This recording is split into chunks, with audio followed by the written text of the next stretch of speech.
start the routine before the trick starts and end the routine after the trick ends. So let's say, so I've got 3 ropes. There are 3 different sizes. So I'm just going to go through my list.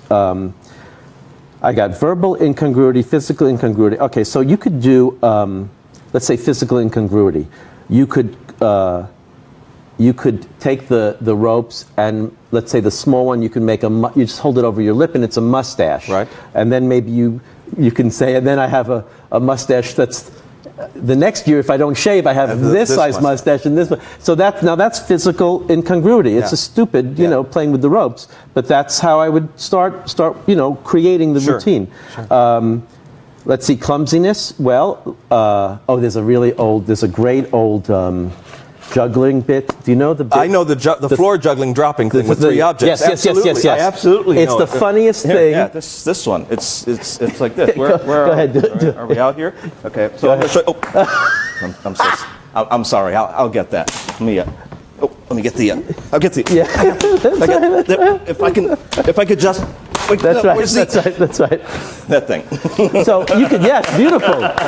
So you could do that with the 3 ropes. Yeah, right. You could be standing up and saying, here's my side table. I have 3 ropes. Here's 1 rope.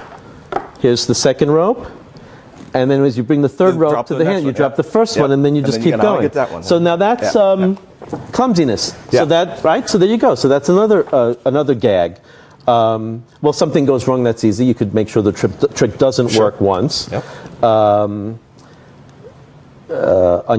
Using unusual props. Well, what if you said that the rope was, let's say you started the trick by retrieving the ropes from someplace weird. Like let's say you had a giant sneaker, okay? And the large rope you had sewn as a shoelace. Yeah. So now you bring out this giant sneaker. That's a funny prop. Yeah, it is. And you say, now I'm going to do something with the shoelace of this giant sneaker. So that's a little. So I mean, that's great. I'm just coming up with these, you know, off the top of my head. Yeah. Let's see, repetition. Well, that's the gag there, which keeps happening. Physical actions with the magic word. It depends on what storyline we create. Correcting verbal mistakes. You could say, you know, I like to do rhyming jokes like I did with the bread. So you could say, I have 3 pieces of, and then let's say the kids will yell out rope, and then you go, yes, 3 pieces of soap. Now here's, and then no rope, right? Rope. So then you mishear it again, and so on. So again, and this is how I write a routine. I just look at my list, and it reminds me of all the techniques, and then you put them in a good order, and then of course you do it. Yeah. And as you do it, ideas will come, things will happen just from ad-libbing on the spot. And then, of course, you put those back in the show the next time. And you'll find which of those. You'll start out with a lot of pieces, with a lot of interactions per minute. And you've talked about this already, and I know from my own experience working in comedy clubs, you don't get on stage unless you've got 3 laughs per minute. That's 1 every 20 seconds. And you would think to yourself, that's easy. It's not easy. But that only gets you on stage. Yep. You don't get a spot. I mean, it means you're allowed to come up on stage and do it like an open mic night if you've got 3 laughs per minute in a respectable club. You don't get to be part of the show unless you get up to 6 laughs per minute. Yeah. That's, you know, that's then right. You get a gig, then you get that's a spot. That's the pros, right. Yeah, absolutely. So to apply that to interactions per minute for the kids show is brilliant. Thanks. And I think apply it to any magic show would be great too. You know, I'm going to start using it in my work. I don't even know why I haven't.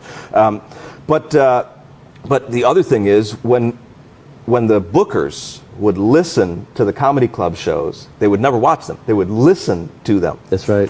From the other room, because they don't care who's on stage.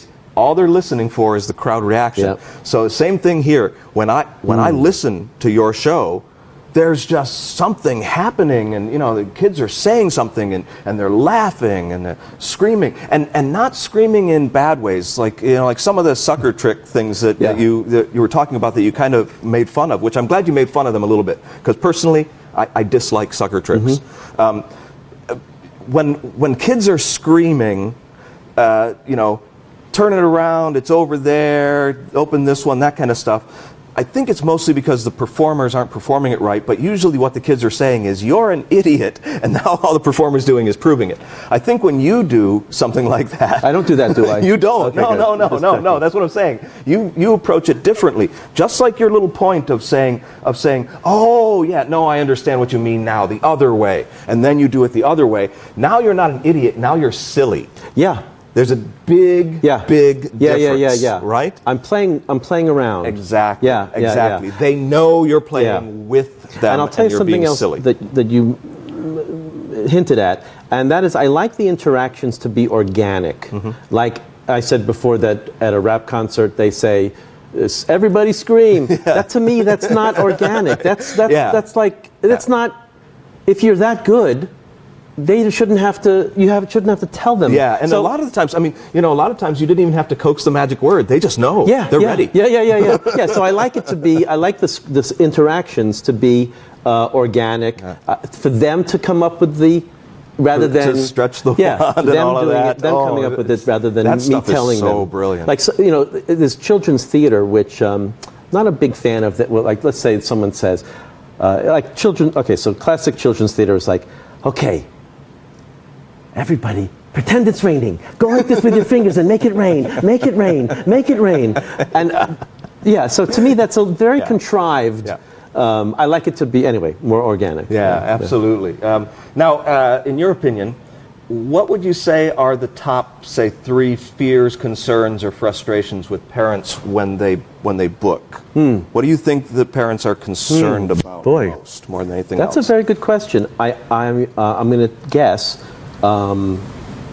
So much, 95% of the people who hire me have seen me before. Mm-hmm. Yeah, you have a reputation. So I don't have it right. So I don't have a lot of objections to overcome in my pitch. They're basically calling to hire me. Well, let's see.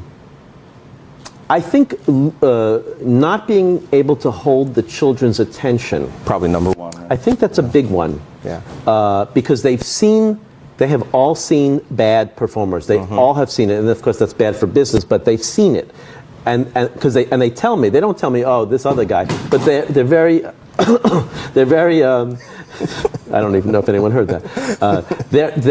They've seen the bad performer, and they've seen how the kids don't sit for the whole show, and when they tell me at the end of my show, wow, they sat and they watched for a whole hour. That's really impressive, and so that's the thing that they're most usually surprised by. Yeah. So no, I'm surprised too. Do you do about an hour? Is that typically what you sell your show out at? My show's an hour. Okay. I do about 40 or 45 minutes of magic. Okay. And then I do some other things. I open with something else. I close with something else. Okay. So the magic show. That's quite a long time. Yeah, it is a long time to hold the kids' attention. That's good. Yeah, it happens like so. That, and then. So let's see. Keeping the kids' attention. I think making dirty jokes. Yeah, the conservative is clean. I was just about to ask. I think that not so much because of the children, but I think that there's a sense of the parent who hires you wants to make a good impression with their adult friends. Yes, right. So if they make a bad decision, then they look bad to their friends. So if they hired some guy that that's doing double entendres or something like that, I think that's the second one. That's a really good question, and the third I don't. Maybe coming late or not showing up at all. Yeah, could be. I mean, these are ridiculous problems, but obviously they've happened before. And they have happened. They should never happen in a professional setting.